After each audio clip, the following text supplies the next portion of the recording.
Bienvenidos a todos.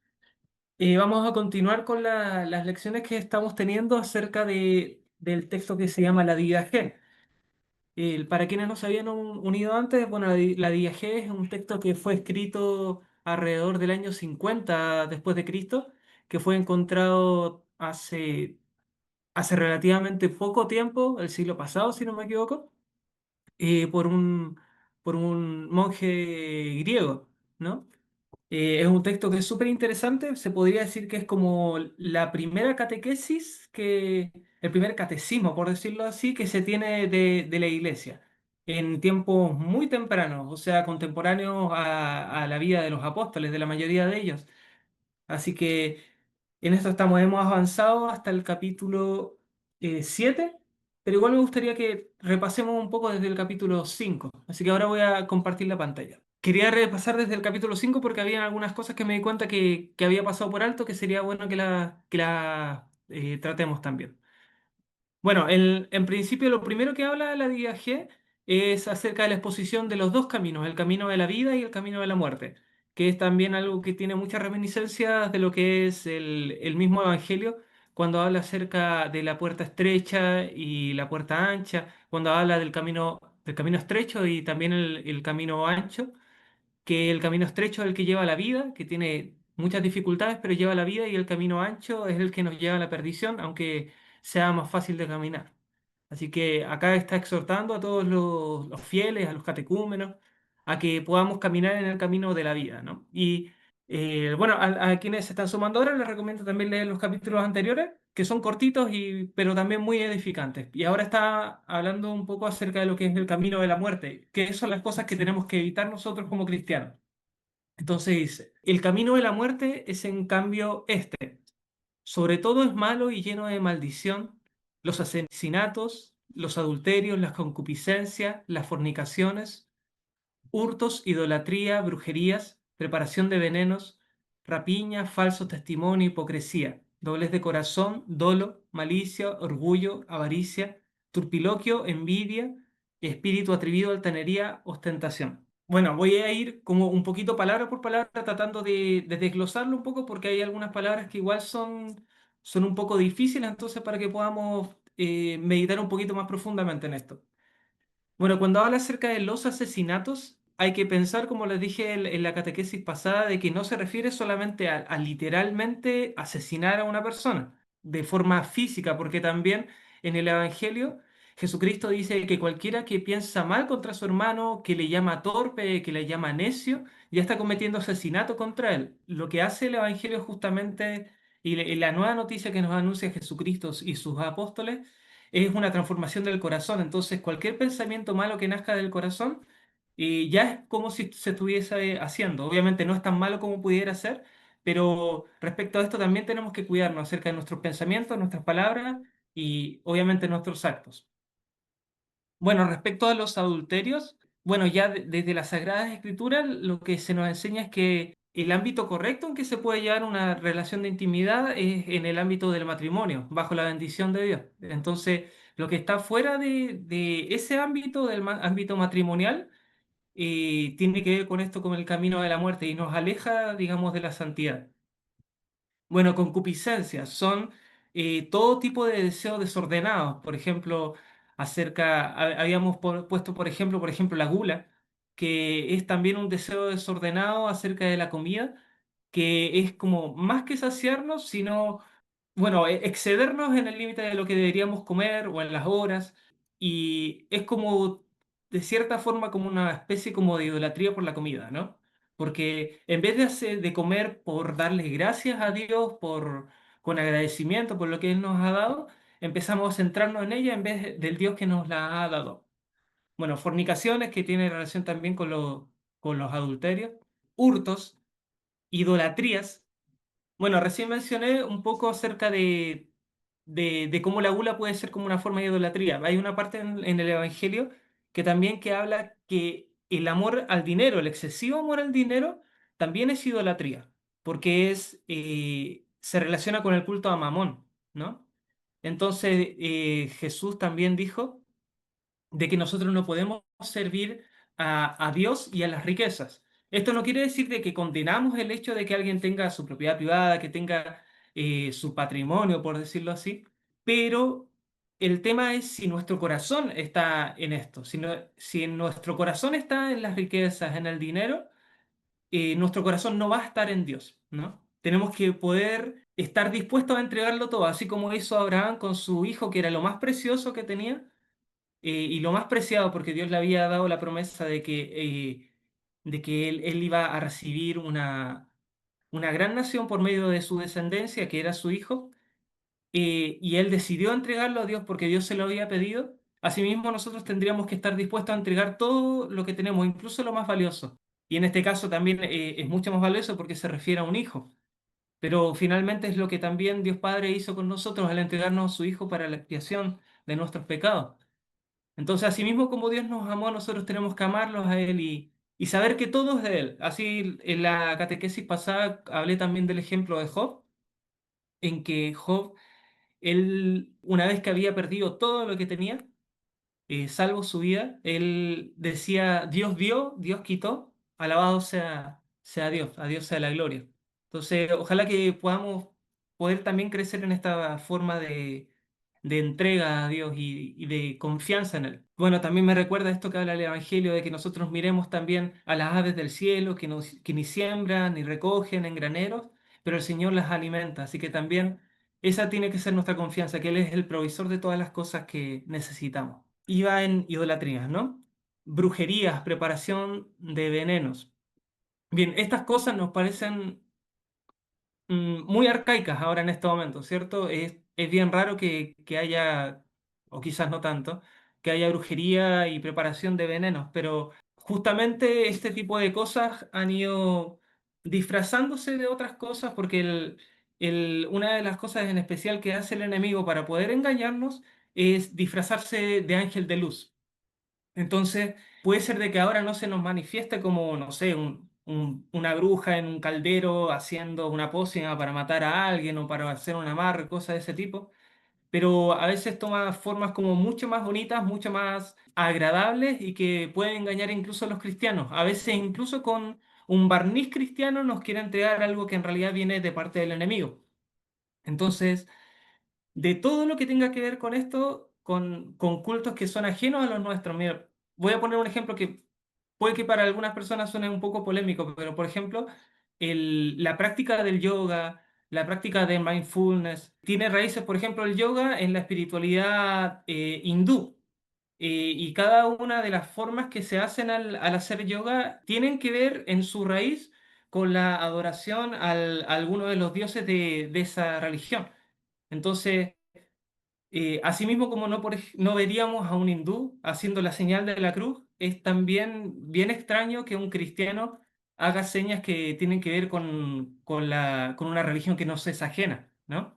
Y el mindfulness también, aunque también está muy en boga ahora y es una versión como bastante secularizada acerca de lo que es, esto tiene raíz en el budismo zen, por ejemplo, en que es también una religión que es atea y que busca también vaciar la mente y obviamente hay parte de verdad en cada una de estas cosas, pero lo que nosotros tenemos que buscar, por ejemplo, si queremos alguna disciplina ascética que es parecida a lo que es mindfulness, busquemos en los padres de la iglesia porque ellos nos lo van a enseñar de una forma segura, de una forma santa y no nos van a extraviar, porque por ejemplo cuando en la práctica del budismo zen, de la meditación trascendental, una persona vacía por completo su mente y busca que no hayan pensamientos, a diferencia de lo que nos enseña el cristianismo ortodoxo, en la oración nosotros nos llenamos de un pensamiento y es el pensamiento del nombre de nuestro Señor Jesucristo. Entonces, naturalmente se va a enseñar esta batalla contra los pensamientos para que no divaguen por todas partes, pero en vez de dejarlo vacío, se va a llenar con el nombre de Jesucristo. Entonces, toda la sabiduría que nosotros necesitamos la podemos encontrar en nuestra tradición. Así que por eso es que también acá en esta catequesis se pide a los cristianos que se alejen de todo este tipo de cosas. Bueno, con preparación de venenos. Naturalmente son venenos que también pudiesen, que son hechos para matar a una persona o para enfermarla, pero también es interesante pensar ahora en nuestro contexto. hay ciertas sustancias que también a nosotros nos podrían causar quizás no la muerte física, pero sí la muerte espiritual. ¿Ya? Entonces, acá también, bueno, y pensar en la palabra en griego que se usa para lo que es la hechicería, que es farmakeia, que son fármacos, ¿no?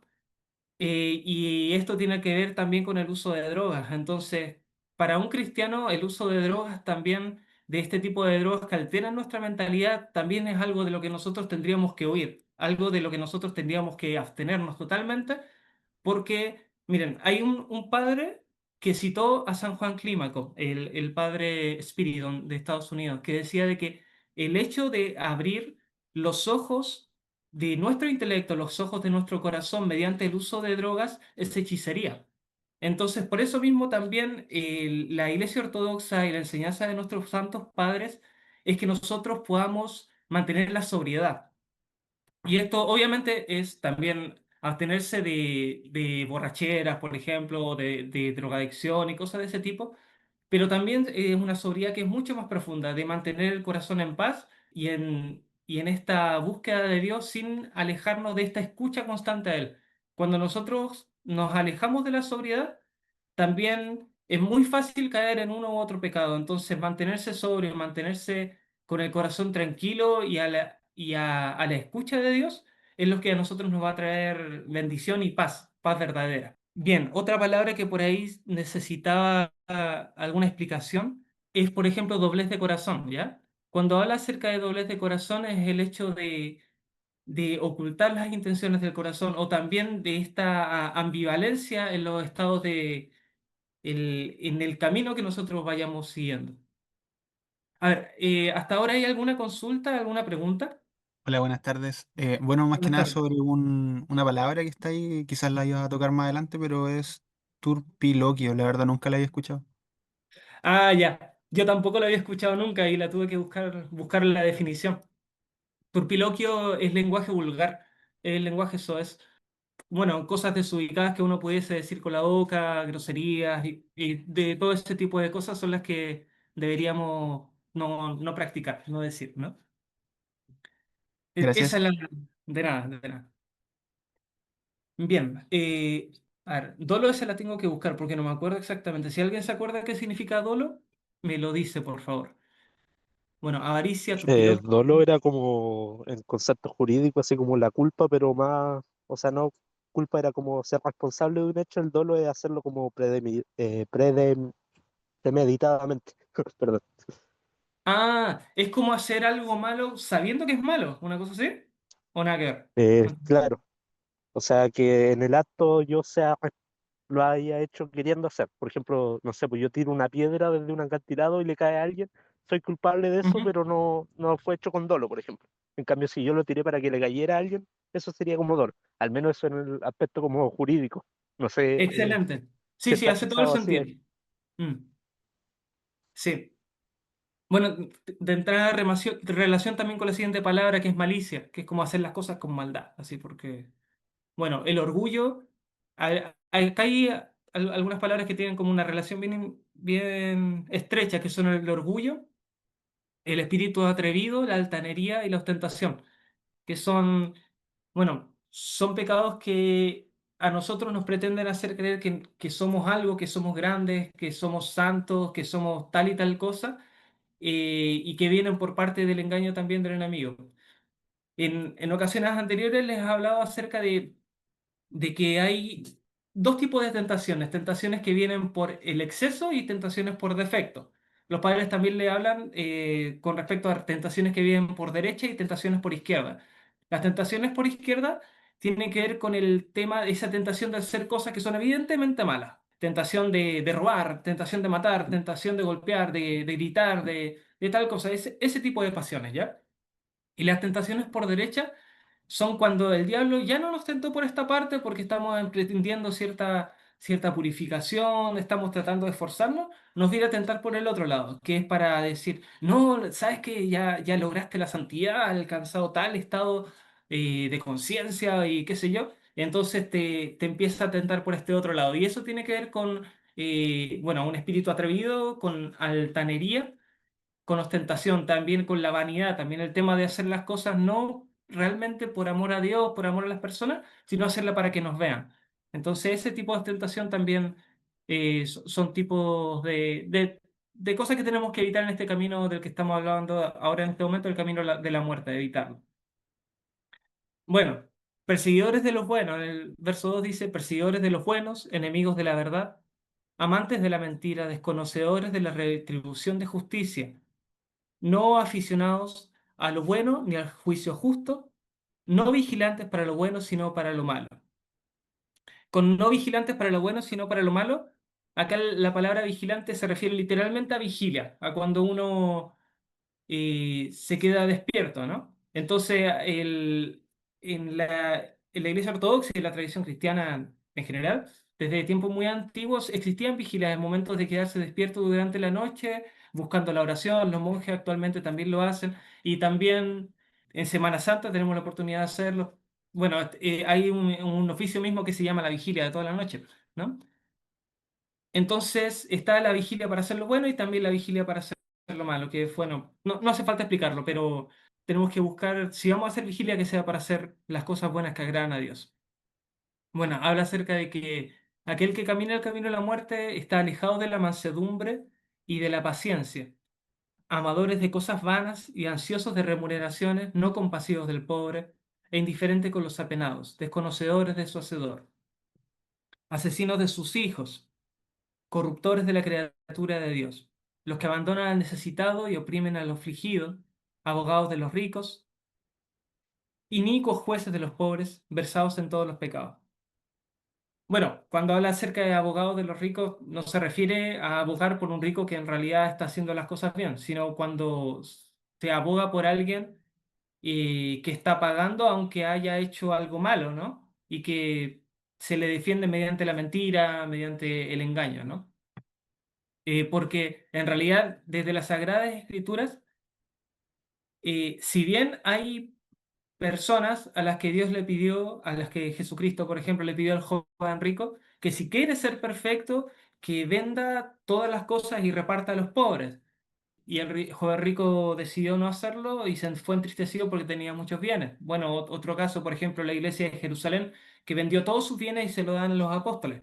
Pero estos son casos específicos. No a todos Dios les ha pedido que renuncien a todas sus riquezas, pero sí que las administran con sabiduría y con amor a Dios. Por ejemplo, sabemos que Abraham era una persona que sí tenía muchas riquezas, pero su corazón estaba en el reino de los cielos, su corazón estaba en la patria celestial y por eso no es condenado por esta riqueza. Entonces, es como lo que también aparece en las escrituras, no me acuerdo en qué parte, que dice que los ricos sean ricos en buenas obras, ¿no? Entonces, esta herramienta que tienen, este dinero que se tiene, que se pueda usar con el fin de la glorificación del Señor, con el fin de ayudar al hermano, y toda cosa que sea buena y digna de honra. Los que abandonan al necesitado piden afligidos, bueno, inicuos jueces de los pobres, versados en todos los pecados, librados de toda esta gente, hijo mío. Entonces acá hay una exhortación también a que nos cuidemos de aquellas personas que practican todo este tipo de cosas, ¿no? No significa que nos alejemos del mundo y que con ninguna persona, que seamos como escrupulosos y decir, no me voy a juntar con nadie que haga nada malo, ¿no? Pero sí que aquellos a quienes nosotros confiamos en nuestro corazón, quienes sean nuestros amigos, sean personas que nos ayuden también en el camino de la piedad. Y obviamente tampoco hacer alianzas con otras personas para hacer cosas negativas, cosas malas. Bien, en el capítulo 6 dice, mira que nadie te seduzca de este camino de la doctrina, cuando te enseñaren cosas sin miras a Dios. Porque si puedes sobrellevar todo el yugo del Señor, perfecto serás. Si empero no puedes, haz lo que puedas. Acá, me parece muy bonito también esto, este capítulo. Bueno, primero, el primer verso dice que nadie a nosotros nos engañe alejándonos de la doctrina acerca del camino verdadero y alejarnos del camino malo, ¿no?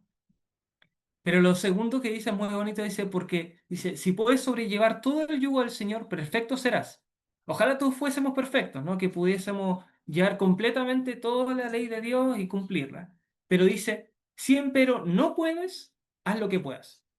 Entonces, esto es bueno para que al leer todas estas cosas no digamos, oh, no, qué terrible, soy tremendamente pecador, me voy al infierno, no hay esperanza para mí, ¿no? Eso no es lo que intenta hacer esta catequesis, esta enseñanza, sino que nos enseña el camino de la verdad, nos invita a seguirlo y también que pongamos el empeño posible en hacerlo. Y si no llegáramos a cumplirlo todo de forma perfecta, por lo menos nos esforcemos en hacerlo lo mejor posible. Les voy a poner ahora un ejemplo, una historia muy bonita que hace un tiempo leí. Había un monje que tenía fama de borracho, ¿no? Que diariamente tomaba y también a los peregrinos que llegaban, esto fue en Monte Athos, ¿no? A los peregrinos que llegaban también los ahuyentaba, los escandalizaba y eventualmente un día este monje murió. Y se acercaron a un padre, a un santo padre, si no me equivoco era San Paisio del Monte Athos, y si no San Porfirio, se acercaron a él y le dijeron, así como contentos los otros monjes, ¿sabe qué, padre? Falleció este monje que, que escandalizaba a la gente, así como contentos se lo decían. Él les dijo que él sí, que ya lo sabía, porque lo había visto ascender a los cielos escoltado por ángeles. Entonces los monjes le dijeron, ¿pero cómo? ¿Cómo no? ¿Estamos hablando del mismo monje? Digo, sí, sí, el mismo. Y resulta que lo que sucedía con este monje es que él en un tiempo de guerra, si no me equivoco, en la guerra en Grecia, para que él no llorara cuando era bebé, sus papás le echaban alcohol en su mamadera, para que no llorara, para que estuviese siempre dormido, porque si no corrían riesgo de que los mataran. Entonces él desde bebé había sido introducido al alcoholismo, ¿no?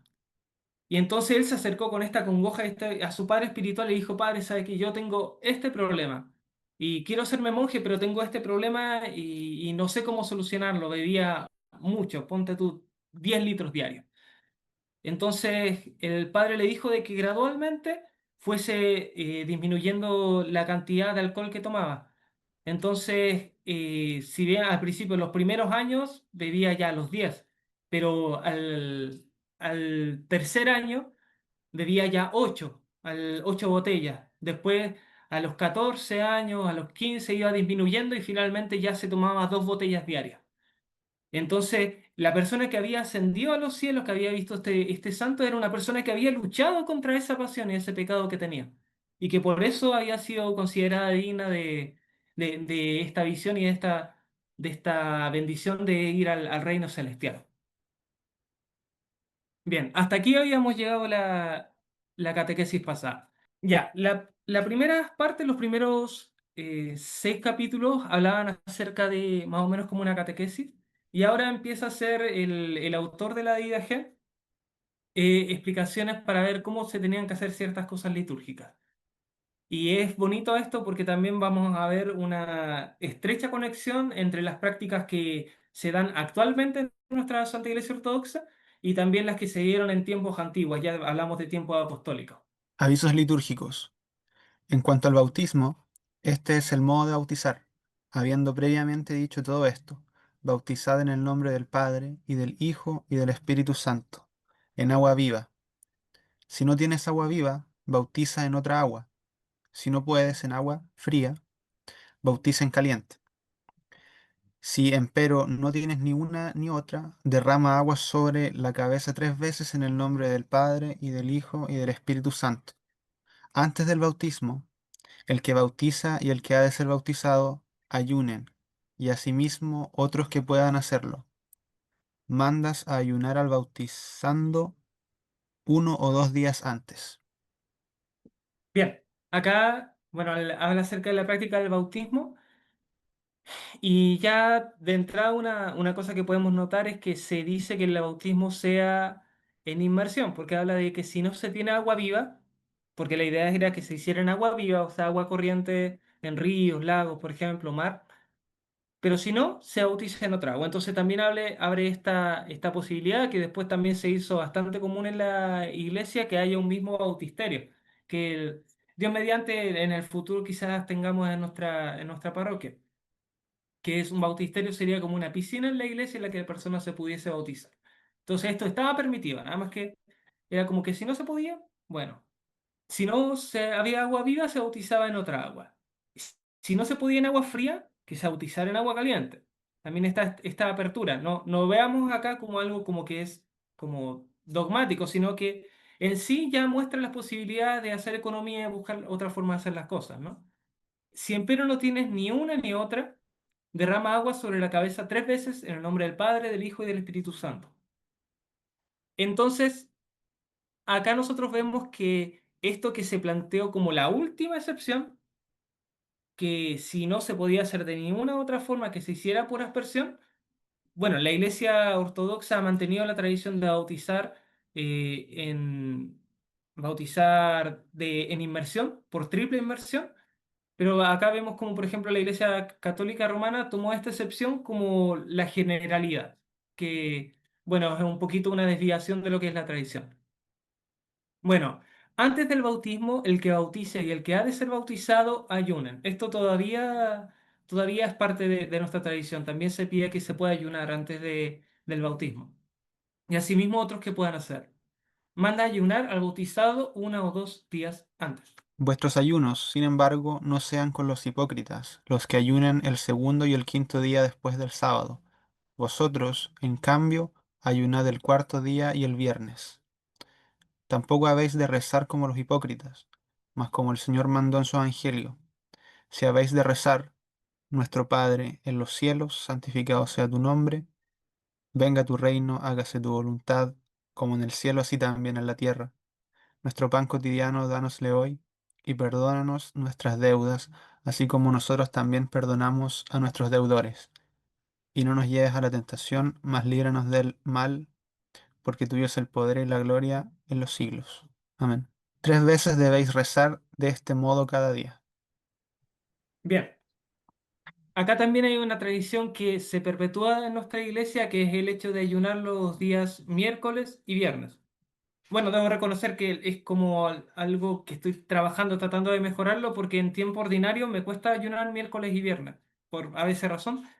Pero cuando ya es tiempo de ayuno, ya ayuno, por ejemplo, ahora que estamos ahí, puede ser que se nos haga un poco más fácil, pero yo los exhorto, no hagan lo que yo hago, traten de ayunar los miércoles y viernes de la forma en que enseña la iglesia, porque esa es la forma en que tenemos que hacerlo. Yo por mientras estoy trabajando para poder mejorarlo. Bueno, y después, cuando dicen los que ayunan el segundo y quinto día después del sábado, los hipócritas, acá está haciendo referencia bueno, con los hipócritas, cuando Jesucristo hablaba acerca de los fariseos, le decía fariseos hipócritas, que son como sepulcros blanqueados, porque un sepulcro blanqueado era como un lugar que parecía como bueno, estaba pintado, se veía hermoso, pero un judío no podía en realidad acercarse a un lugar donde hubiese un cadáver. Entonces, un judío se hubiese contaminado al momento de llegar a este sepulcro que se veía bonito, que se veía imperceptible que hubiese un muerto ahí. Entonces, a eso se refiere el tema de sepulcro blanqueado.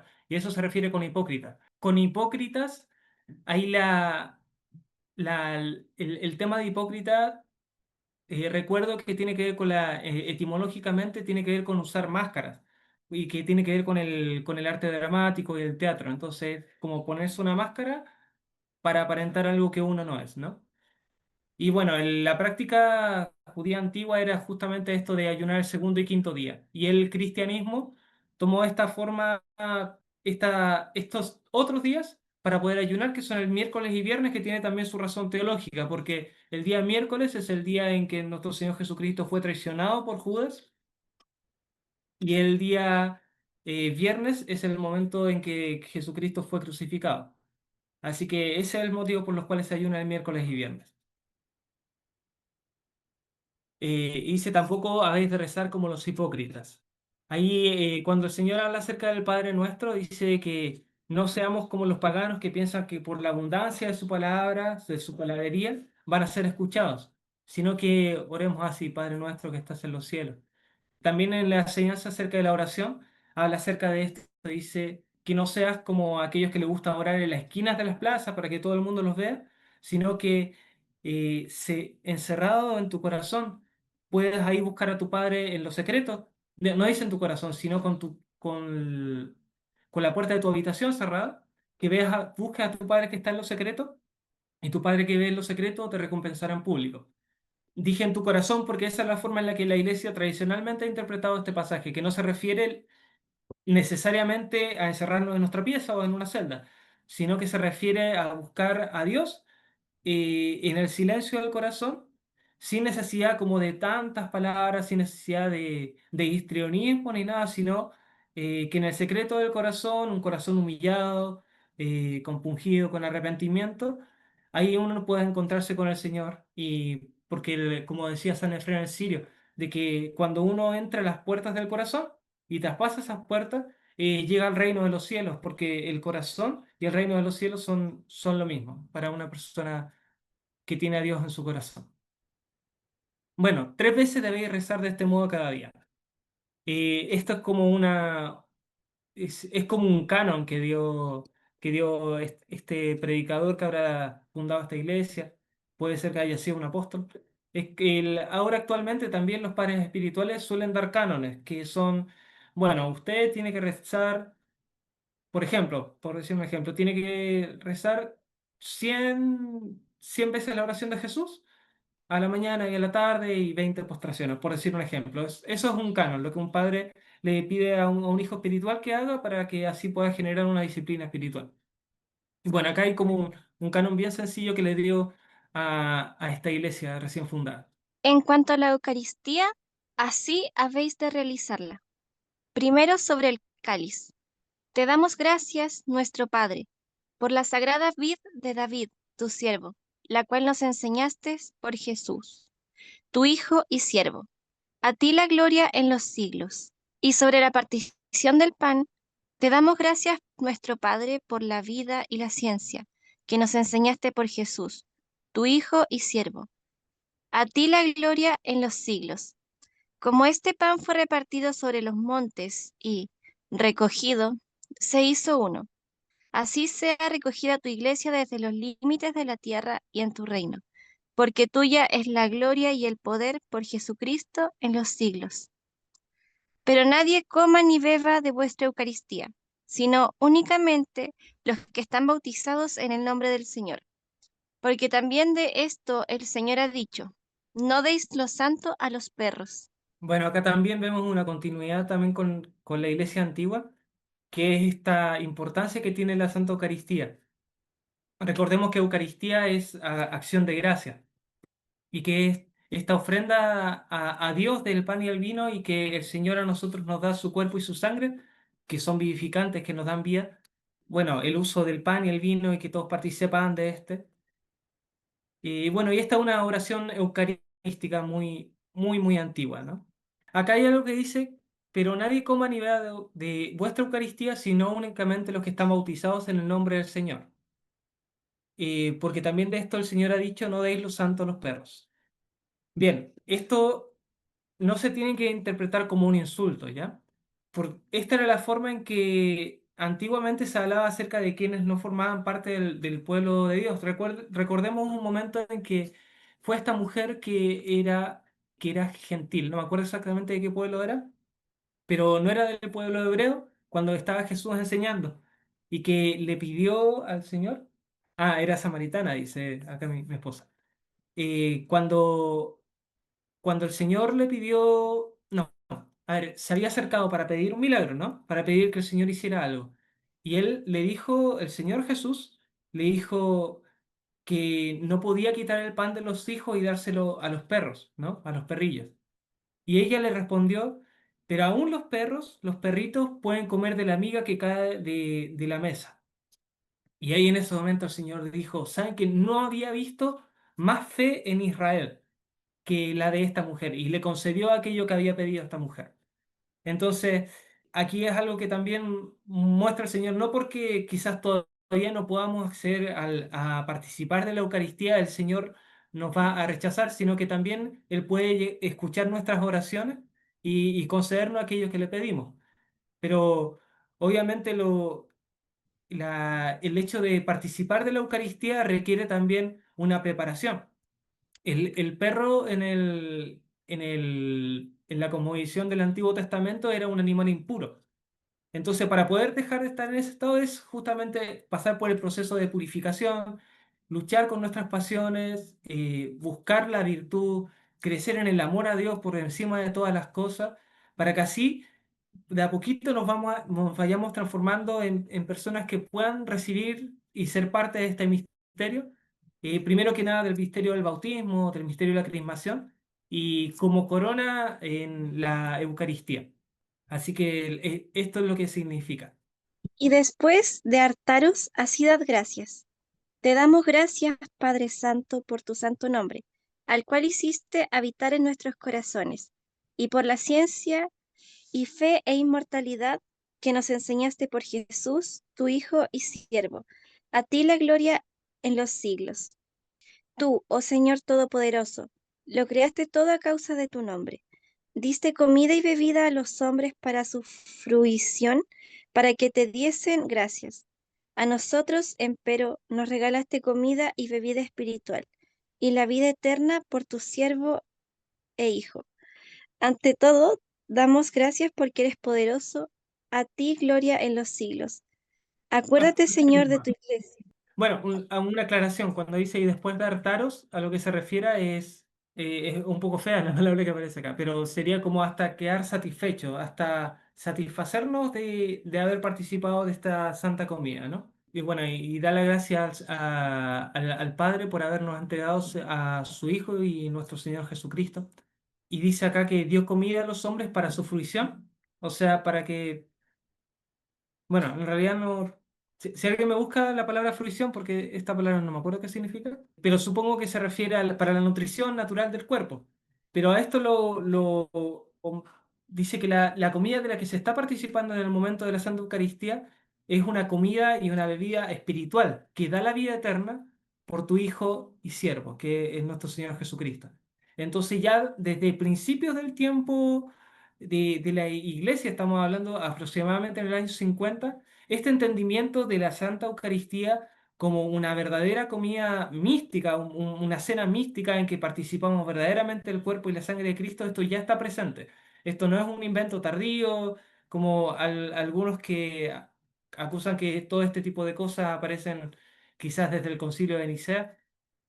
No, esto al contrario está presente desde los anales de la historia de la iglesia. Y ya lo podemos ver incluso en la Sagrada Escritura si uno lee con un corazón abierto. Por ejemplo, el capítulo sexto de San Juan, ahí ve una explicación pero clarísima y poderosa por parte de la misma boca de nuestro Señor acerca de la importancia de esta cena. Acuérdate, Señor, de tu iglesia, para librarla de todo mal y hacerla perfecta en tu amor. Aúnala desde los cuatro vientos a la santificada, en tu reino que para ella preparaste, porque tuyo es el poder y la gloria en los siglos. Venga tu gracia y pase este mundo. Hosana al Dios de David. Si uno es santo, acérquese. Si no lo es, conviértase. Maranjata. Amén. Maranatá. Amén. Bien. Bueno, se finaliza después de esta oración de acción de gracias por la Santa Eucaristía. Hace una oración pidiendo por la iglesia para librarla de todo mal. Aún todavía nosotros oramos o sea, pensemos en que estamos como leyendo una liturgia como del año 50, por lo menos parte de la liturgia. Y todas estas cosas también están presentes ahora. También se ora cada vez que se hace una divina liturgia. Por ejemplo, el diácono en las letanías que haga también va a interceder por nuestra iglesia, pero va a hacerlo como más detallado incluso. Va a orar por nuestro patriarca o por nuestro obispo, va a orar por cada uno de los sacerdotes, por cada uno de los diáconos, por los monjes, bueno, por todas las partes de la iglesia, y por los fieles también, por los catecúmenos, y también por todo el mundo y por todo y por todos, como dice la Santa Liturgia. Pero acá está una oración específica por la Santa Iglesia. Dice, venga tu gracia y pase a este mundo. Y es como un anhelo porque venga el reino de los cielos, por el anhelo de la parucía, ¿no? De que es la segunda venida de Cristo. Dice, Hosana al Hijo de David, que es esta exclamación que hicieron cuando, en el momento en que, en la entrada triunfal de Jerusalén, que decía la gente, Hosana al Hijo de David. También cuando expulsó a los mercaderes del templo, eso es lo que decían los niños. Hijo de David al Dios. Hosana al Dios de David. Ah, perdón, perdón.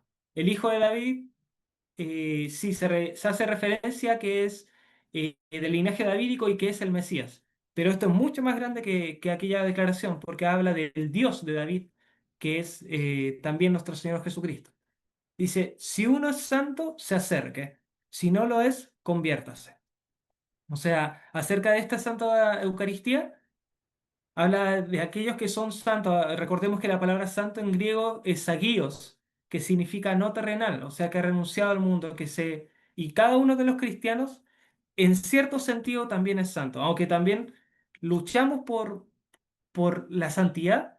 También en el momento del bautismo ya se ha concedido y con la crismación también se ha concedido el Espíritu Santo para que nos santifique. Entonces, estamos en esta tensión entre el presente y el futuro, también luchando obviamente con el pecado, luchando con nuestras pasiones, pero como dice también en la Divina Liturgia, en el momento de entregar los dones dice los santos a los santos. Entonces estamos ahí como en esta paradoja. Dice, si, si uno es santo se acerque, si no lo es, conviértase. Entonces a nadie lo excluye, ¿no? Sino que a todos los llama la iglesia a que puedan convertirse en personas que sean aptas de recibir este manjar espiritual. Y dice, Maranata. ¿Qué significa esto? Maranata es Cristo viene. Así que es un saludo muy antiguo que también había en la iglesia primitiva. Aparece en el Apocalipsis también, en el último profeta. Ya, a los profetas permitid hacer gracias cuantas quieran. Bien, ahí vamos a hablar un poquito acerca de qué quiere decir esto de los profetas. Advertencias generales. Quien pues viniere a vosotros enseñándoos todo lo dicho anteriormente, a ese acogedle. Si empero el que enseña se pervirtió y enseñare otra doctrina para la disolución, no lo escuchéis. Mas si enseña en la manera de aumentar la justicia y ciencia del Señor, acogedle como al Señor. Ya, una En pausita cuanto, ahí, una ¿ya? pausa. Bueno, pensemos en el momento en que está escrito esto. La obra misionera de la iglesia está en el primer comienzo de su expansión, ¿no? Igual todavía no ocurría esto de la destrucción del templo y unas cuantas cosas que hicieron que también la iglesia de Jerusalén y Judea tuviese que dispersarse mucho más por todas las partes del imperio, pero aún así estaba comenzando esta obra misionera de la iglesia. Entonces era común que hubiesen predicadores ambulantes, entre estos probablemente, bueno, primero que nada los mismos apóstoles, pero también algunos diáconos, también algunos que están entre los 70 que fueron los enviados por Jesús también a liberar endemoniados y cosas de ese tipo, y sanar enfermos. Bueno, estos hacían una obra misionera también en ese momento. La misión estaba como recién comenzando, entonces por eso habla acerca de esto. Y bueno, ya desde el principio habían aquellos que enseñaban la verdad y habían otros que enseñaban la mentira ya desde el principio, y esto ya aparece en todo el Nuevo Testamento, en las cartas específicamente, de esta advertencia acerca de la aparición de falsos maestros y de falsos profetas, ¿no?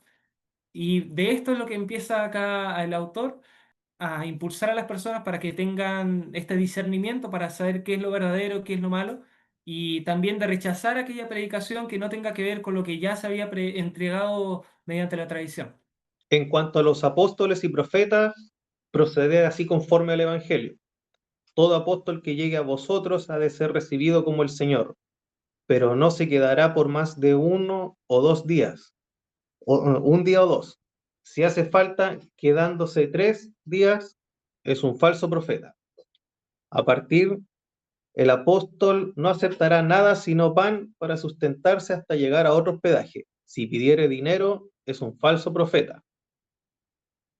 Y a todo profeta que hable en espíritu, no le tentéis ni pongáis a prueba, porque todo pecado se perdona, mas este pecado no será perdonado. Pero no cualquiera que habla en espíritu es profeta, sino solo cuando tenga las costumbres del Señor, pues por las costumbres se conocerá al pseudo profeta y al profeta. Es bastante enigmática la aparición acá de la palabra profeta y que habían profetas en la iglesia primitiva. Y voy a tratar de explicar un poquito a qué se refiere esto. Bueno, en el comienzo de la iglesia, esto ya lo vemos en Hechos de los Apóstoles, al ser el comienzo de la obra de la iglesia, se había derramado el Espíritu Santo, vemos en el capítulo segundo de Hechos, y después vino la predicación del apóstol Pedro, que creo que 3.000 personas fueron las que se bautizaron a raíz de esa predicación. Y entonces con esto hubo una efusión de dones espirituales, y entre estos también estaba el don de profecía, ¿ya? Esto también aparece en Primera de Corintios, que aparece dentro de otros dones que son, por ejemplo, dones de sanidades, también habla de, bueno, no solamente son estos dones así que son como súper espectaculares, sino que también don de misericordia, de enseñanza y todo este tipo de cosas, ¿ya?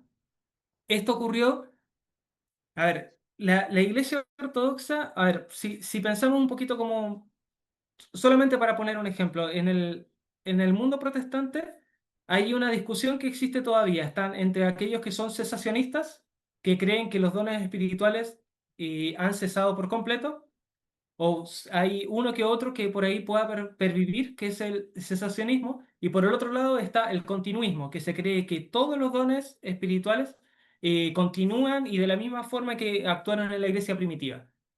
Bien, como en todas las cosas, la Iglesia Ortodoxa encuentra este punto medio. Lo que sucede es que en el comienzo de la Iglesia, justamente por ser el comienzo, para que haya una expansión del Evangelio, de la gracia, y las señales acompañaban de forma muy poderosa a la Iglesia. Es como, por ejemplo, cuando una planta comienza a brotar, cuando han salido los primeros brotes, el tallo, cuando aún está delgadito, el agricultor tiene que aportar mucho para poder cuidar esta planta. Entonces, esta asistencia de la gracia divina en la iglesia es muy poderosa y por eso es que ocurren tantas cosas en el principio de la iglesia. Y entre esto también vemos a estos profetas. Hay otros profetas que, por ejemplo, a ver, en Hechos 13:1 dice que en Antioquía había profetas y maestros. Después también aparece acerca de un profeta que le dijo al apóstol Pablo, tomó el cinturón del apóstol Pablo y se lo amarró y dijo de que de esta forma iba a ser amarrado la persona que era dueña de este cinturón. Y todas las personas pensaron que Pablo iba a morir, porque él estaba pensando en viajar hacia Roma o a Jerusalén, no me acuerdo. Y resulta que sí lo amarraron, pero no murió.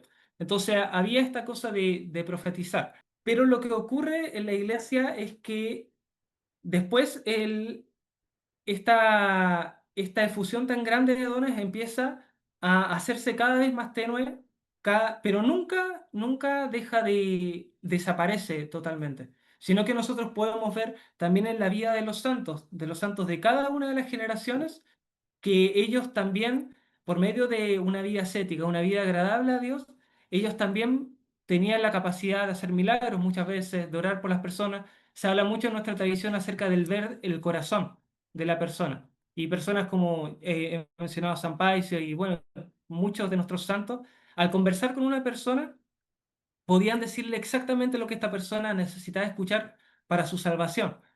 Incluso, por ejemplo, el famoso don de lenguas, que es lo que ocurrió cuando descendió el Espíritu en el día de Pentecostés, que las personas hablaban y glorificaban a Dios y las personas que eran de otros lados del mundo, medos, persas, etcétera, los escuchaban en su propio idioma. Esto aún continúa en nuestra iglesia. Y esto ocurre, por ejemplo, en momentos en que una persona debe confesarse. Yo lo he escuchado, no lo he escuchado en primera persona, pero sí, por ejemplo, el padre Alex me comentaba de que personas que necesitaban confesarse, que no tenían a nadie que la escuche en su propio idioma, se confesaba con un monje y ambos se entendían en la confesión de manera perfecta, sin que uno hablase el idioma del otro. Entonces, estos dones siguen estando presentes en la iglesia, pero justamente hay algo que tiene que ver con cómo la fe va madurando en la iglesia y cómo nosotros también no dependemos de aquellas cosas que son como extremadamente sobrenaturales, por decir, sino a vivir una vida cotidiana con el Señor Jesús. Dice, cuando los fariseos le pedían señales a Jesús, él les dijo de que la generación incrédula pide señales. de que los necios piden señales, pero no les iba a ser dada otra señal más que la señal de Jonás, que era justamente el morir y el resucitar al tercer día. Bueno, respecto a este rol de profeta, se refiere cuando habla acerca de profeta, se habla de una persona que es portavoz de Dios, que es una persona que puede hablar con propiedad acerca de lo que Dios está hablando. Y si bien en este momento, en el momento antiguo de la iglesia, se les llamó profetas, después hubo otros nombres con los que se les pudo haber llamado.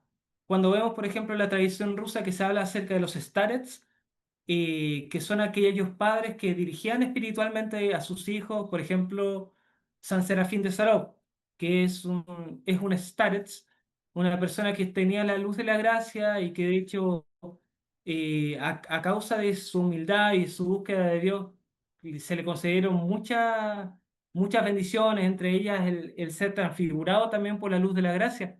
En el tiempo antiguo quizás se lo hubiese llamado profeta, pero en el tiempo de ese momento se le llamó starets. Así también por ejemplo, en Grecia se le llama Geronta a aquel que es un padre espiritual que también tiene dones espirituales. Y bueno, y otra cosa también importante, que cuando nosotros pensamos en profecía, en general se piensa acerca de de cosas que van a suceder en el futuro, ¿no? Como que, no, tal y se va a caer, no sé, va a haber tal guerra, va a haber tal y tal cosa, pero la profecía no necesariamente es esto, sino que la profecía es, en 1 Corintios 14 te dice, el que profetiza habla a los hombres para edificación, exhortación y consolación. Entonces, cuando una persona está usando de la exhortación, está edificando a la iglesia por medio de su ejemplo, por medio de sus palabras, está consolando a otros por medio de su propia vida, está cumpliendo también con este don. Bueno, y otra cosa también para aclarar. Hay una cosa, hay una diferencia entre lo que se considera el don de profecía en el Antiguo Testamento y el don de profecía en el Nuevo Testamento. El último profeta del Antiguo Testamento es San Juan Bautista, San Juan el Precursor. Todos los profetas antes de San Juan Bautista profetizaban a Jesucristo, profetizaban la venida de Cristo. De una u otra manera se hicieron muchas profecías mesiánicas y finalmente San Juan el Precursor dijo muchas cosas acerca de Jesucristo. Decía de que el que viene después de mí es más grande que mí. Decía, yo bautizo con agua, pero viene uno después de mí que bautizará con, con el fuego y con el Espíritu Santo. Por eso cuando hablamos acerca de profetas, específicamente hablamos acerca de aquellos que hablaron acerca de Jesús en el Antiguo Testamento. Entonces, en ese sentido, San Juan Bautista es el último profeta. Pero luego, con el Nuevo Testamento, también sigue habiendo esta plenitud de todo aquello que era sombra en el Antiguo Testamento. Entonces, por eso es que en la iglesia también estas bendiciones, estas cosas han ocurrido también durante el tiempo y también pueden llegar a ocurrir. También no hablamos acerca, si nosotros, por ejemplo, durante una reunión litúrgica, alguien se parara en medio de la asamblea y dijera, yo tengo una profecía que decir tal y tal cosa, bla, bla, bla. Naturalmente eso no vendría de parte de Dios en ningún sentido, porque también en la Sagrada Escritura se dice de que en las reuniones de la iglesia tiene que haber decencia y orden. Y eso es lo que es nuestra divina liturgia. Entonces, cualquier cosa que se fuese de esta decencia, de este orden, está fuera también del orden establecido por Dios y fuera del verdadero Espíritu Santo, ¿no? Pero todo profeta que enseña la verdad y no hace lo que enseña es un profeta falso. Todo profeta, sin embargo, probado y auténtico, que celebra el misterio cósmico de la iglesia, pero no enseña a hacer lo que él hace, no ha de ser juzgado por vosotros. Su juicio corresponde a Dios, porque otro tanto hicieron los antiguos profetas. Mas quien dijera en espíritu, dame dinero u otra cosa semejante, no lo escuchéis. Si empero os dice que deis para otros menesterosos, nadie lo juzgue. Acá igual hay algo interesante, igual también que tiene que ver con nuestra realidad contemporánea. En otras confesiones también se hace como un énfasis exagerado en lo que es la profecía, y esto también genera muchos excesos, y esta es una de las cosas que suceden, el tema de esta ansia de dinero, que también dicen supuestamente en el espíritu que les den pactos, ofrendas, tal y tal cosa. Bueno, ya si hubiese este conocimiento de lo que la iglesia antigua enseñara, ya se darían que realmente son falsos profetas y falsos maestros todos los que piden este tipo de cosas. Porque aquel que verdaderamente está guiado por el Espíritu Santo no iba a hacer este tipo de cosas. Todo el que viniere en nombre del Señor sea acogido. Luego de haberlo probado lo conoceréis, pues tenéis criterio para juzgar entre la diestra y la siniestra. Si el advenedizo viene tan solo de paso, socorredle todo lo posible. Él, por su parte, no quedará entre vosotros más que 2 o según su necesidad 3 días. Mas si quisiere radicarse entre vosotros como artesano, trabaje y coma. Si no sabe oficio alguno, proveeréis según vuestra inteligencia, para que no viva entre vosotros como un cristiano holgazán. Si a eso no quiere conformarse, es un traficante de Cristo. Cuidado con esos. Todo profeta verdadero que deseare erradicarse entre vosotros es digno de su comida.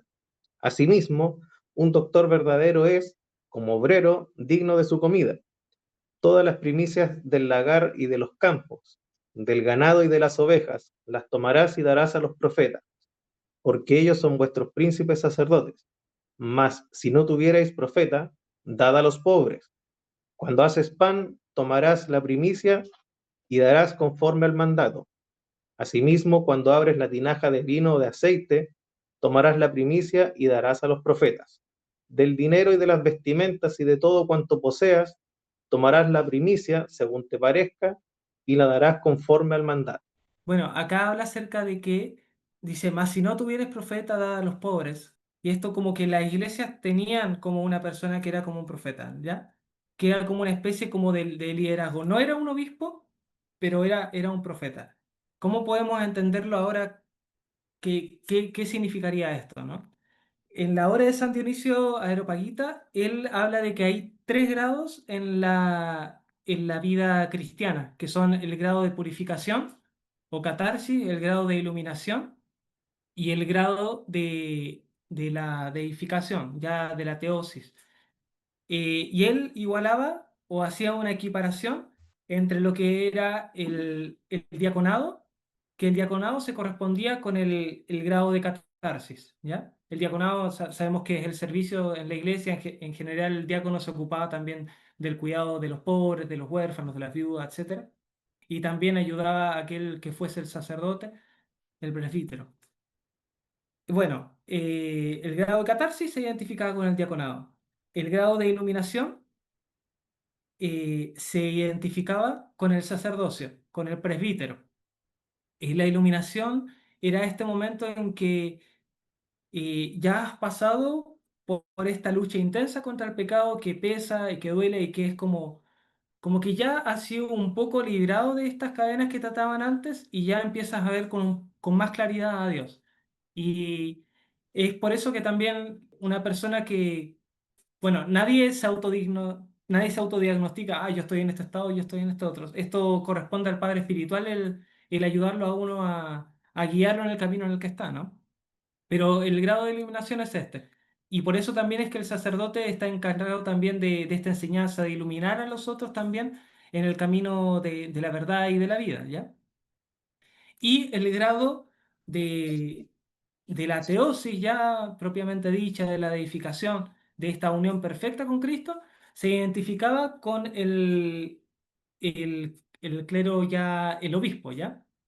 Que era él quien estaba encargado de elevar a los fieles, elevar a la iglesia, vigilarla también y corregirla. Entonces, al que se le llama profeta en la iglesia antigua, quizás podemos identificarlo con aquel que ha alcanzado la teosis, este grado último de la vida espiritual, y que puede funcionar como muy parecido a lo que hace un obispo. Hace poco leía una geografía de del el Trello Yanis. Es alguien que probablemente pronto va a ser canonizado, ya hay una devoción en Grecia acerca de él. Y en el momento de su muerte fue un loco por Cristo, ¿ya? Nadie lo entendió durante su vida, siempre creían que eran absurdas las cosas que hacía, pero por debajo ayudó a muchas personas a salir de la vida de pecado y a unirse a Dios, ¿no? a cambiar en 180 grados el camino de su vida. Y cuando en su funeral, cuando estaban presentes, hablaban acerca de que él, cuando era pequeño, él quería ser sacerdote, pero debido a que no pudo formarse en la facultad de teología y ni siquiera tuvo la posibilidad de ir a la escuela, él no pudo ser sacerdote. Pero la gente decía, él no fue sacerdote, pero para nosotros fue como un obispo, ¿ya? Entonces, así quería por ahí ayudar a entender cómo habrá sido el rol de esta persona que era un profeta. Era una persona que había alcanzado un alto grado de santidad y que ayudaba a los demás a santificarlo. Los días del Señor reuníos para la partición del pan y la acción de gracias, después de haber confesado vuestros pecados, para que sea puro vuestro sacrificio. Cualquiera, empero, que tuviera una contienda con su hermano, no os acompañe antes de reconciliarse, para que no sea mancillado vuestro sacrificio. Pues este es el dicho del Señor: en todo lugar y tiempo me ofrecerán una ofrenda pura, porque soy un gran rey, dice el Señor, y mi nombre es admirable entre las naciones. Ese también hablando un poco del Salmo 50. Elegíos pues obispos y diáconos dignos del Señor, varones mansos, indiferentes al dinero, veraces y probados, porque también ellos administran para vosotros el oficio, liturgia, de los profetas y doctores.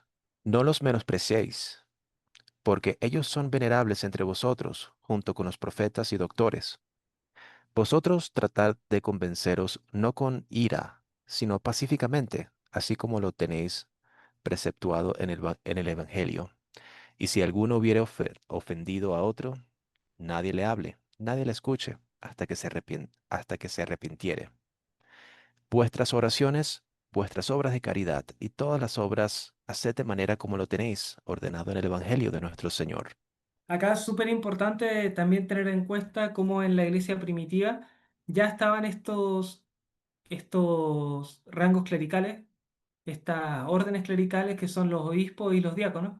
Con el tiempo empieza a haber esta distinción entre lo que es el obispo y lo que es el sacerdote, porque en ese momento recordemos que todavía estaban presentes los apóstoles. Entonces todavía era tripartito también en ese momento, porque estaban los apóstoles, los obispos y los diáconos. Pero una vez que ya fallecen los apóstoles, aquellos que fueron sucesores de los apóstoles, por decir un ejemplo, San Ignacio de Antioquía, él en las cartas habla y dice que él no es un apóstol y que es indigno de un nombre como apóstol, pero sí se reconoce como obispo. Entonces, esta sucesión apostólica hace que los obispos, ya después de la muerte de los apóstoles, sean ellos los que reciban la sucesión apostólica en primer grado. Ya en segundo grado la reciben aquellos que son sacerdotes y en tercer grado la reciben los diáconos. Bien, esto lo vemos presente ya desde tiempos muy, muy antiguos en el comienzo de la iglesia. Las exhortaciones también que hace acerca de quién iba a ser obispo, diácono, hacen mucha vinculación con las cartas del apóstol Pablo a Tito y a San Timoteo, primera y segunda de Timoteo, que habla en específico acerca de quiénes deberían ser aquellos que tomen el rango y el cuidado pastoral de la iglesia. Bueno, habla también acerca de las obras de caridad y todo esto que ya lo habíamos comentado en instancias anteriores. Velad por vuestra vida, que vuestras linternas no estén extinguidas, ni desceñidas a vuestros lomos. Mas estad alerta, porque no sabéis la hora en que el Señor va a venir. Reuníos con frecuencia, solícitos de lo que aprovecha vuestras almas, pues no os aprovechará todo el tiempo que vivisteis en la fe, si no estáis perfectos en el último tiempo. Uy. Porque en los últimos días se multiplicarán los falsos profetas y los corruptores, y se convertirán las ovejas en lobos, y el amor se convertirá en odio. Bueno, al principio podemos recordar acá la parábola acerca de las 10 vírgenes, ¿no? Que habían 5 que eran sensatas y 5 que no lo eran. Y que las que eran sensatas habían guardado abundancia de aceite para poder recibir hacia el novio. Todas durmieron, que es una metáfora de la muerte, pero al llegar el novio, ellas se pudieron levantar y fueron con sus lámparas a encontrar al novio, figura de Cristo. Pero aquellas que no eran sensatas no guardaron aceite y en el momento de levantarse y despertarse, porque había llegado el novio, no podían ir porque no tenían aceite. No podían iluminar su camino. Entonces le pidieron aceite a aquellas que eran vírgenes sensatas y ellas no le podían dar porque los necesitaban para ellas y le mandaron a comprar. Sin embargo, no pudieron llegar y alcanzar al novio. Entonces, esta exhortación también a nosotros de mantenernos vigilantes, también de tener este aceite que es el Espíritu Santo mismo, que, y la forma de adquirir, como habla San Serafín de Sarov, este Espíritu Santo, es, bueno, justamente eso, es una búsqueda sincera de Dios y un esfuerzo constante en querer agradarle. Bueno, esto también que dice, reunidos con frecuencia, solícitos de lo que aprovecha vuestras almas. Bueno, esto también lo hablan los apóstoles que dicen que no dejen de congregarse como algunos tienen por costumbre. Esto aparece también en la Sagrada Escritura. Porque el hecho de reunirse con los hermanos, de ir a la liturgia, es algo que a nosotros nos va a dar fuerza para poder mantenernos vigilantes justamente. Y solicito lo que aprovecha vuestras almas, porque no os aprovechará todo el tiempo que vivisteis en la fe si no estáis perfectos en el último momento. Así que por eso, esto al mismo tiempo nos puede dar como temor, pero por el otro lado también nos puede dar esperanza. Primero temor porque este santo temor de Dios que dice en cualquier momento va a llegar el Señor y quiero que me encuentre haciendo las cosas bien, amándolo y amando a los demás. Pero si no estoy viviendo así, naturalmente me voy a encontrar con que al llegar Dios no va a reconocer su imagen en mí y por lo tanto no voy a alcanzar la salvación. Por eso esta vigilancia constante de estar buscando a Dios y creciendo espiritualmente y luchando también por este encuentro con Él. Pero también está esta esperanza de que si nosotros en este momento decidimos arrepentirnos y cambiar la forma de vivir y en este momento clamar a Dios, aunque sea en nuestros corazones, y decir, Señor Jesucristo, ten piedad de mí que soy pecador, si el Señor nos encuentra con esa oración en nuestro corazón, nos va a tener un lugar en su reino. Así que esa es como al mismo tiempo la esperanza y el temor que tenemos, el tema de que en cualquier momento va a venir el Señor y que nos halle con la mano en el arado, haciendo lo que nos mandó a hacer, que es buscar su reino. Porque mientras que la iniquidad se acrecentará, se odiarán unos a otros, se perseguirán y entregarán, y entonces aparecerá el impostor del mundo como hijo de Dios y hará señales y prodigios, y la tierra será entregada en sus manos y cometerá iniquidades como jamás se hizo en el decurso de los siglos. Entonces vendrá el juicio de los hombres en el fuego de la prueba, y muchos se escandalizarán y perecerán, pero los que perseveran en su fe se salvarán de la misma condenación. Y luego Ahí, una aparecerán las pausa. señales. Y acá en esta parte está hablando acerca de, digamos, la última parte de lo que aparece en el credo, que dice, y en un solo Señor Jesucristo, y que ha de venir con gloria a retribuir, ha de venir con gloria a juzgar a los vivos y a los muertos, y su reino no tendrá fin. Esta es bueno, ahí arriba aparece, dice que son las postrimerías. Las postrimerías serían como las cosas últimas. También se usa el término escatología o escatología, creo que es mejor pronunciado, que son las cosas últimas. Hay dos aspectos acerca de lo que es la escatología. Sería como el último día de nuestra propia vida o el último tiempo de nuestra propia vida, que es lo que pasa después de que nosotros hayamos fallecido. Pero por el otro lado también está la segunda venida de Cristo y antes de la venida de Cristo también el anticristo. Igual, recordemos también que el anticristo, cuando hablan los apóstoles acerca del anticristo, dice que hay muchos anticristos que han llegado y que son aquellos que habían negado al Hijo, que habían negado la encarnación, ¿ya? Pero también hay un anticristo que va a aparecer en el último tiempo antes de la llegada de Cristo y que de eso también tenemos que cuidarnos. Y acá están todas estas exhortaciones para mantenerlos vigilantes a ellos. En este momento, en los primeros tiempos de la iglesia, se creía que esta llegada de Cristo iba a ser inminente, que eran muy poquitos años los que iban a llegar.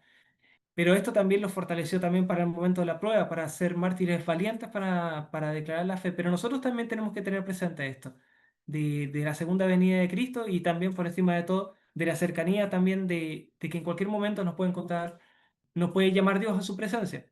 Así que podamos estar preparados. Entonces vendrá el juicio de los hombres en el fuego de la prueba, y muchos se escandalizarán y perecerán, pero los que perseveran en su fe se salvarán de la misma condenación. Y luego aparecerán las señales de la verdad. Primero la señal de la revelación en el cielo, después la señal de la voz de trompeta, y finalmente la resurrección de los muertos. Pero no de todos, sino según fue dicho, vendrá el Señor y todos los santos con él. Entonces el mundo verá al Señor viniendo sobre las nubes del cielo. Bien, hemos llegado www. al final de la vida G. A ver, cuénteme qué les ha parecido esta lectura. ¿Qué impresiones les ha dejado en su corazón, en su mente? Bueno, igual como el símbolo de la fe también también es como una especie de resumen de gran parte de la propia fe y también de la situación bíblica, pero al mismo tiempo del entendimiento de los primeros tiempos de la iglesia, ¿no? De lo que se esperaba, ¿no? Sí, claro, el símbolo de la fe también está, bueno, se podrían encontrar muchas partes que hacen referencia a lo que actualmente declaramos en cada vez que decimos el creo. También serviría este documento como para uno regresar a él con frecuencia, ¿no?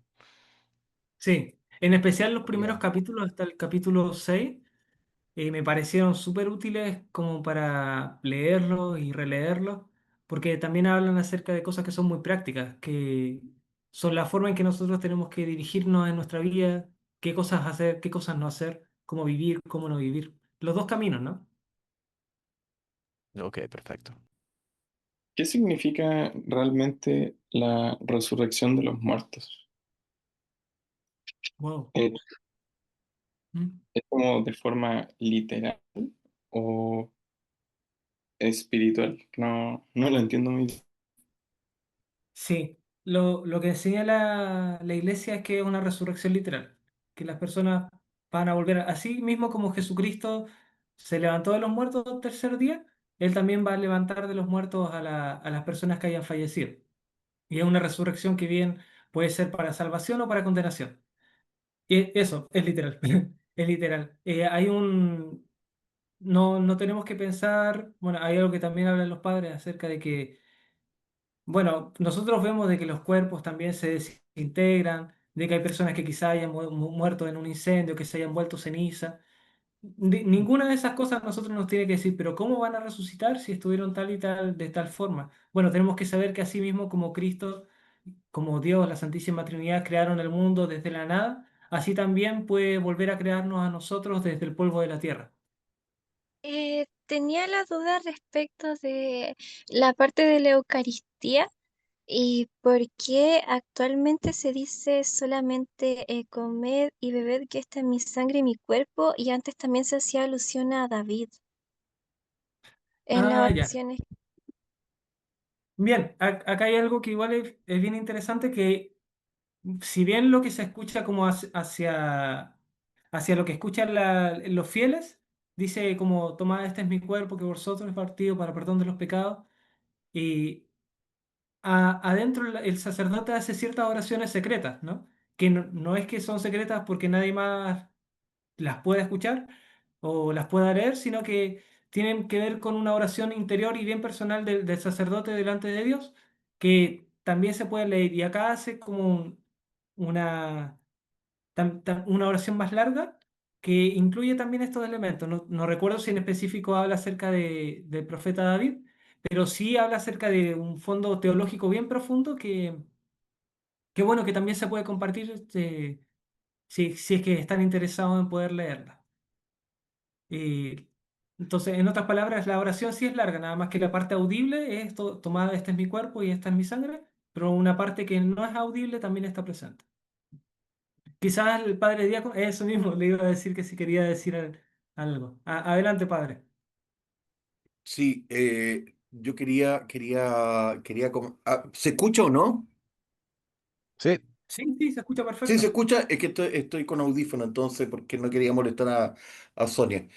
Eh, mm, sí, lo que pasa es que efectivamente se hacen estas oraciones secretas, ahora se llaman secretas, porque son, como bien decía Crisóstomo, oraciones largas. Cabe señalar que estas oraciones eran públicas, partamos de esa base, estas oraciones eran públicas y las hacía el sacerdote a viva voz. ¿M? Para que toda la comunidad participara de la Divina Liturgia como un oficio común.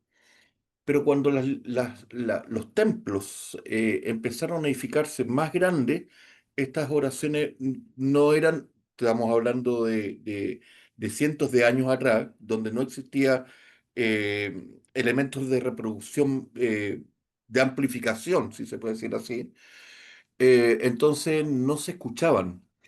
Entonces pasaron a llamar secretas. Entonces, lo que se sugirió dentro de la práctica litúrgica era que el coro se hiciera mientras el coro estaba cantando.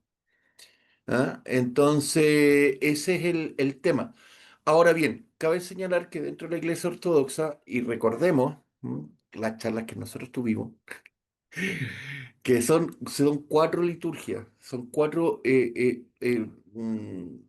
no cuatro liturgias, sino que cuatro textos litúrgicos que la Iglesia Ortodoxa usualmente utiliza, y que son, partamos por la más antigua, la liturgia de San Jacobo, Santiago, hermano del Señor, luego tenemos la liturgia de San Basilio, luego tenemos la liturgia de San Juan Crisóstomo, y la liturgia de San Gregorio Teólogo o del Dialogante, Papa de Roma.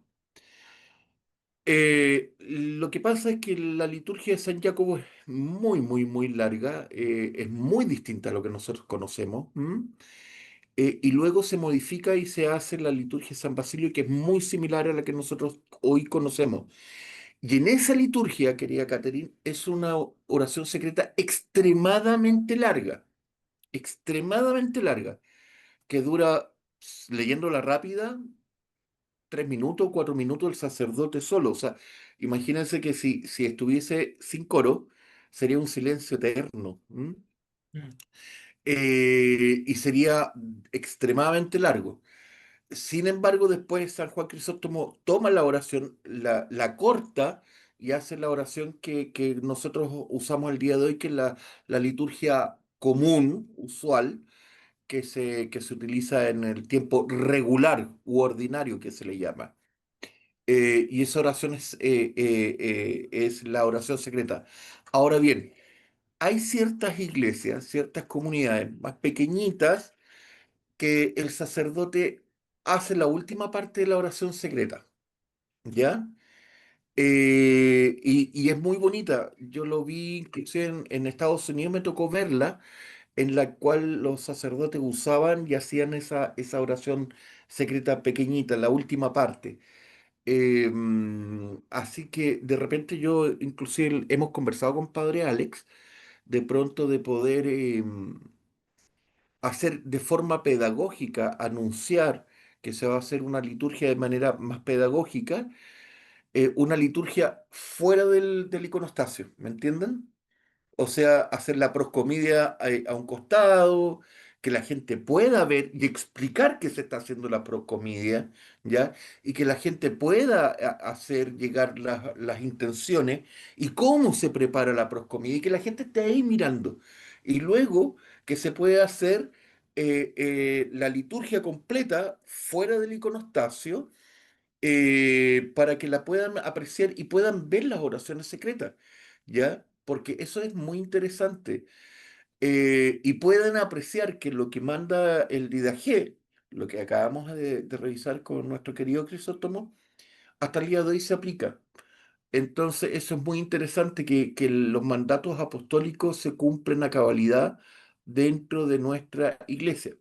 Y eso es lo bonito, lo interesante y lo emocionante de pertenecer a nuestra iglesia, que estos mandatos apostólicos todavía se cumplen. Así que quería, Katy, sí, las hacemos, se hacen de manera, como bien decía Crisóstomo, secretas. se llaman secretas por el tamaño de la iglesia, ¿ah? Porque no habían elementos de amplificación. Imagínate, Padre Alex, estar gritando las oraciones secretas sería como un poco complicado y un poco desordenado, entonces se hacen de manera secreta. Y la última parte es la que ustedes escuchan, que dice el sacerdote, y habiéndote dado gracias, qué sé yo, etcétera, tomo el pan, y esa es parte de la oración secreta. ¿Mm? Y después lo deja y dice, y del mismo modo, habiendo tomado el cáliz, dice, y dice la última, toma y bebe, pero esa parte que yo acabo de decir lo dice despacio, lo dice despacio. Nosotros lo escuchamos porque estamos ahí, pero no es secreto, él lo dice despacio. Y del mismo modo, habiéndote dado gracias, tomó el cáliz en sus manos, y habiéndote dado gracias nuevamente, lo elevó y lo dijo, tomad y bebed, esta es mi sangre. ¿Me entienden? Pero eso no es secreto que se lo diga él mismo, lo dice más en silencio. Entonces, eso es lo hermoso de nuestra iglesia. Así que obliguemos de repente, forcemos un poco al padre Alex para que pueda, él va a estar feliz de hacerlo, pero que se sienta apoyado. ¿M? Eso quería aportar, queridos míos, nada más. Muchas gracias, Padre Diácono, muy valioso su aporte. Muchas Bien, gracias por la respuesta tan esclarecedora, los dos. Muchas gracias. qué bueno, gloria a Dios por todo eso. Por ejemplo, mencionaron esta plegaria eucarística que está en el día G. La plegaria eucarística actual más popular en la iglesia romana, no, a ver, disculpa, el ofertorio. El ofertorio en la iglesia romana es cuando se presenta el pan y el vino en el altar. Eso no se hace antes como la proscomidia. Y el ofertorio, antiguamente, en la misa en latín, eran unas oraciones muy tradicionales, muy romanas. Y después de la reforma litúrgica del Vaticano II, se menciona el pan y el vino, se menciona la creación y la bendición de estos elementos. Es un poco similar a la que sale en el día G, al menos en el tono. Muchos Claro. opositores a la nueva misa dicen de que esa oración es como judaizante en comparación con la que había antes, porque además estas bendiciones, insisto, tienen una estructura muy similar a las bendiciones rabínicas que se ocupan hasta el día de hoy. Entonces, eh, hay mucha gente que apunta a que el didaje igual es como un eslabón literario entre las comunidades judeo-cristianas y las comunidades ya cristianas como tal más helenizadas. ¿Qué piensas tú al respecto?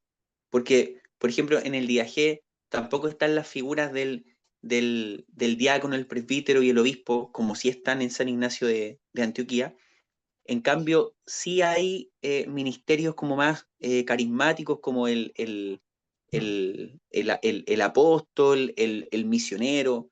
Entonces, ¿cómo, cómo ves tú esto que te comento? Bien, a ver, ¿cómo lo veo yo? Yo pienso que hay una continuidad que viene desde lo que es el antiguo pacto y el nuevo pacto. Cuando ya aparece el cristianismo, aparece justamente en el contexto del judaísmo del segundo templo, y los primeros cristianos también ellos iban al templo, ellos iban a la sinagoga, hasta que los echaron, ¿ya? De hecho, a la sinagoga iban y al templo iban el sábado, y el domingo era que se hacía la celebración eucarística. Obviamente en la sinagoga ellos también hablaban acerca de nuestro Señor Jesucristo y acerca de todo el mensaje de salvación y el Evangelio, y finalmente por eso terminaron echándolos.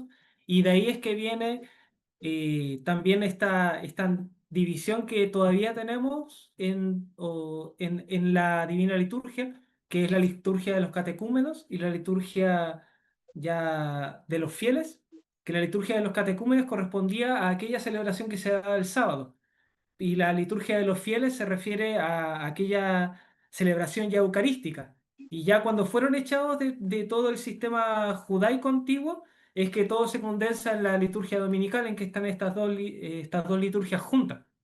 Entonces, hay una continuidad orgánica entre todo lo que es el antiguo pacto y el nuevo. Y de hecho también el templo que nosotros tenemos, el templo ortodoxo, tiene muchas similitudes con lo que era el templo de Salomón, que después fue destruido en el año 70. Y de hecho el judaísmo queda sin templo, pero el cristianismo queda lleno de templos. Tiene templos en cada uno de los lugares donde hay cristianos. Entonces, por eso también es que después ya termina sobreviviendo de las sectas judaicas, solamente queda sobreviviendo la farisea, que es de donde viene también después la tradición rabínica. Y por ejemplo, los saduceos, que eran los encargados del templo, desaparecieron, y los esenios también. Entonces, eh, hay esta continuidad. eh, Pero obviamente también están las discontinuidades que son propias del cristianismo y esta nueva revelación y renovación de todas aquellas cosas antiguas. No sé si voy respondiendo a tu pregunta, pero es como que me hace totalmente sentido que hayan cosas que se encuentren en textos judíos antiguos, porque, porque justamente es de donde brota naturalmente el cristianismo.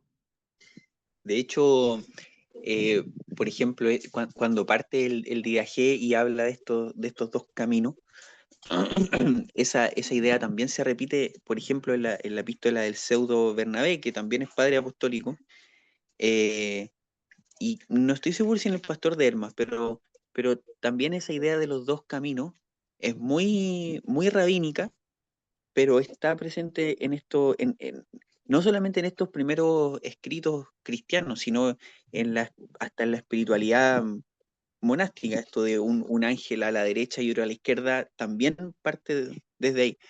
No, muchas gracias por la respuesta, Crisóstomo. Yo lo preguntaba como algo más histórico, pero tú te fuiste justamente al tema de la continuidad, que de hecho es muy de Eusebio de Cesarea también explicar esa continuidad entre ambos testamentos. Muchas gracias, Crisóstomo. Gracias Sí, por tu charla. Pablito, Pablo, yo también quisiera agregar algo sin desmerecer a lo que está comentando Crisóstomo. Primero, felicitarte por la barba, buena barba, no te vayan a confundir por ahí en estos tiempos que estamos tan complicados. Así que hay que tener cuidado. No, pero buena barba, querido mío, para el viernes.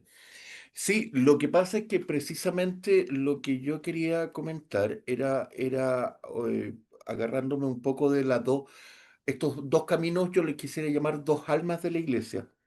Recordemos que el primer concilio, en el concilio de Jerusalén, también salen a relucir estas dos almas, estos dos caminos, si se puede decir así, el desencuentro inclusive que pasó entre San Pablo y San Pedro, hablando históricamente, ¿no? ¿Cuál era la forma por la cual se recibían a los cristianos? Entonces, yo creo que aquí queda muy en evidencia, que este escrito se realiza a posterior de este concilio, ¿m?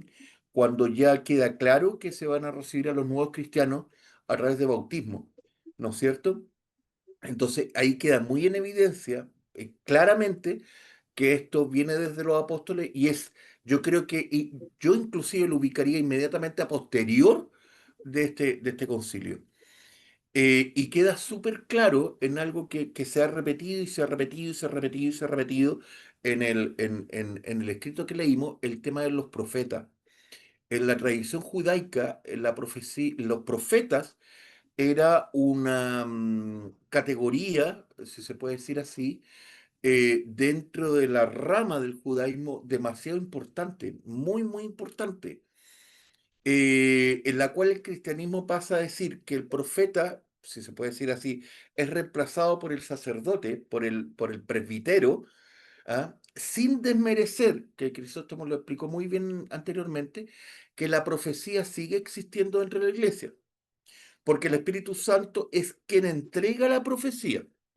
Si negamos la existencia de la profecía, estamos negando que el Espíritu Santo habla a través de las personas que le revela situaciones. ¿Me entienden? pero ya no hay nada más que revelar porque Cristo ya vino al mundo, sino que lo que se revela es conducta dentro de la iglesia. ¿Me entienden la diferencia?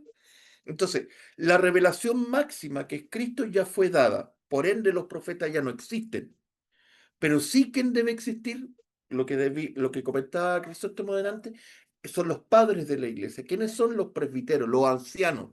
Recordemos que presbítero significa el portador de canas en griego, el que lleva canas. ¿Ya? El anciano que también aparece en la carta de Jacobo o Jacobo o Santiago. Entonces, eso es súper importante. El presbítero viene a reemplazar al profeta que era tan custodiado, tan resguardado y tan querido dentro de la cultura judaica. Entonces, este escrito es, como bien se dice, y como bien lo estábamos comentando hasta ahora, orientado hacia una comunidad judaica. Por eso se habla del profeta, por eso se habla de aquel que es profeta, por eso que habla del que es profeta también es el príncipe de los sacerdotes, ¿me entienden? Entonces, ese es el punto que ahí hay que hacer hincapié. Y el punto histórico se lo queremos orientar así. ¿Dónde ubicar el Didaje?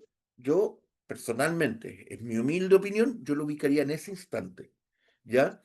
Porque recordemos que el presbítero viene a ser instaurado porque el obispo no puede estar presente en todos los lugares y se bendice a los ancianos para que puedan administrar los sacramentos donde no estén los obispos, porque los obispos ya estaban viejos, los apóstoles ya estaban siendo perseguidos, muchos habían muerto, entonces los que venían a posterior, que eran los obispos, ya estaban viejos, ya estaban siendo perseguidos, etcétera, entonces se designa a sacerdote o anciano para que administren los sacramentos.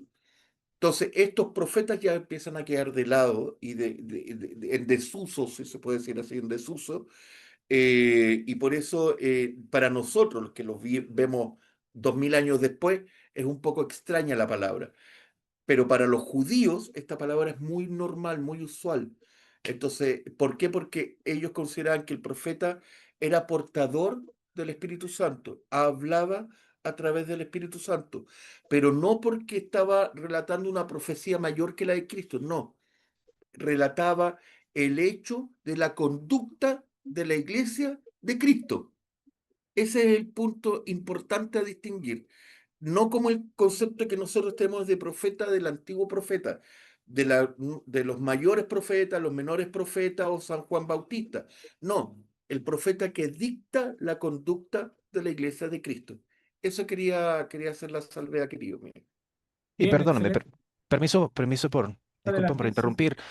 Significaría entonces que, no, bueno, en verdad sí lo es, pero en verdad hay una cultura y alma, y quizás cultura no sea la palabra correcta, ¿no? Pero hay una característica, una cultura hebraica que es la que más o menos va conduciendo, va alimentando esta expansión del cristianismo, entonces, primitivo, ¿no? Mm. Em, que, bueno, que de repente no sea tan fácil de ver, ¿no? Porque quizás uno entrando, uno tenga una idea de que esto es bastante improvisado de lo que está ocurriendo, ¿no? Esto es casi que no hay una completa desconexión con lo que, porque hay muy poco conocimiento de lo que hubo en el pasado, pero sí hay un core, un cuerpo allí, un kernel hebraico que está llevando a cabo esta expansión, ¿no? Y se ve en cada elemento que va creciendo la iglesia, se va desarrollando, ¿correcto?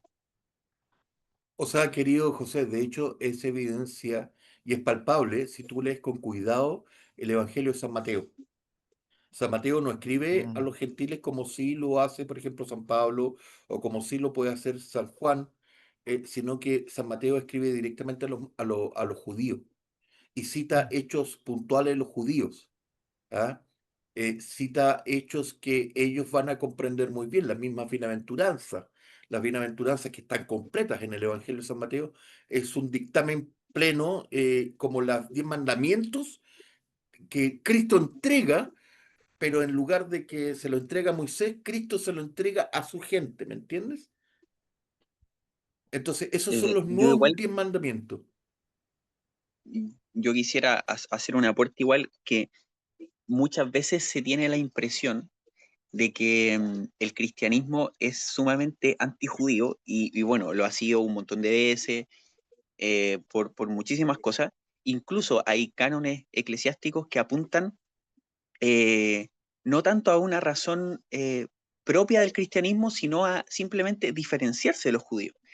Eh, por otro lado, también en la historia han habido corrientes que no solamente respetan la raigambre judía de nuestra fe, sino que además la promueven. Por ejemplo, el camino neocatecumenal de la Iglesia Católica Romana, que ocupan la menorá y hasta bailan alrededor del altar canciones judías.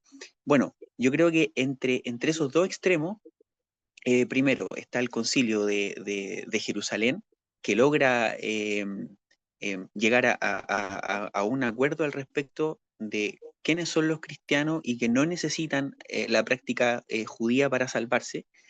Em, y luego está también esta imagen hermosísima de San Pablo cuando habla de los dos olivos.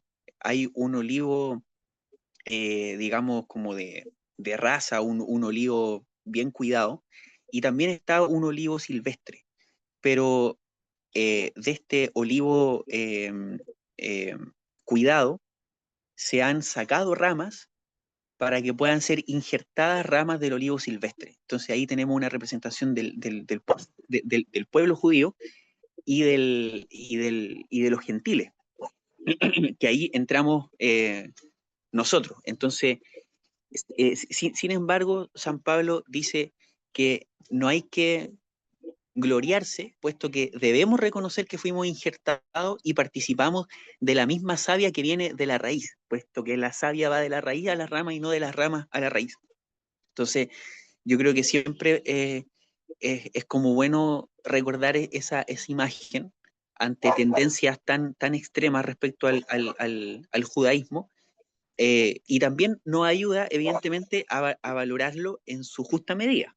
O sea, cuidando siempre que somos cristianos, pero también nos debemos a una historia anterior que, sin embargo, no tiene sentido sin Cristo, y ahí hay una tensión constante entre ambos testamentos, y eso se ve justamente en textos como Mateo, como el Didaché, eh, y como la epístola a Bernabé también, que no por nada se preocupa de explicar figuras del Antiguo Testamento. Es un poco como el libro de Hebreos de San Pablo, eh, pero yo diría que quizá un poco más claro incluso, pero que representa justo esa etapa de transición de la iglesia. Así al menos lo veo yo.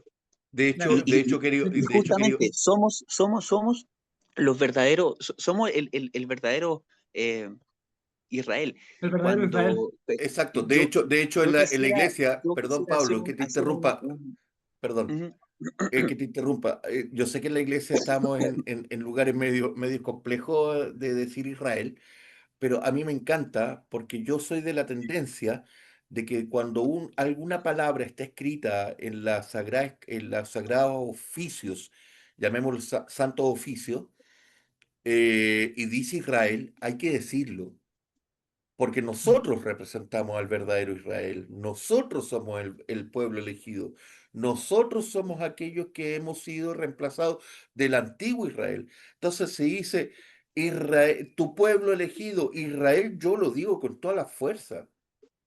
Si hay algún palestino, pucha, lo siento, pero te voy a tener que explicar un poco de cristianismo, pero en el fondo está precisamente lo que Pablo está diciendo. Nosotros somos el verdadero pueblo elegido, nosotros somos el verdadero Israel. Entonces, Claro. ese es el Y tema. de hecho, Y hay que sentirse cuando hay orgulloso, algunos, ojo. hay algunos padres que al hablar acerca de los justos del Antiguo Testamento se refieren a que ellos eran cristianos, porque la fe que tuvieron nuestros patriarcas es la misma fe que tenemos nosotros, nada más que Dios nos dio la gracia de haberla recibido con más luz. Y es como esto también que decía el apóstol Pablo, de que este es el misterio del Evangelio, que de ambos pueblos hace un solo pueblo. Ya no está esta división entre judíos y gentiles, sino que todos aquellos que crean en nuestro Señor Jesucristo somos uno en Él. No importa si eres griego, si eres judío, si eres rumano, chileno, somos uno en Cristo y eso es lo que importa. Así que todos los que estén agarrados y enraizados en este olivo verdadero, somos uno en Él.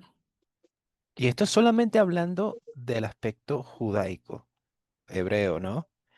Porque si empezamos también con que Alejandro Magno de alguna manera también contribuyó a preparar el camino para Cristo, ¿no? Helenizando gran parte del mundo conocido, que también esta iglesia que se gesta, ¿no? En Cuba, si bien bajo el dominio romano, pero también bajo eh,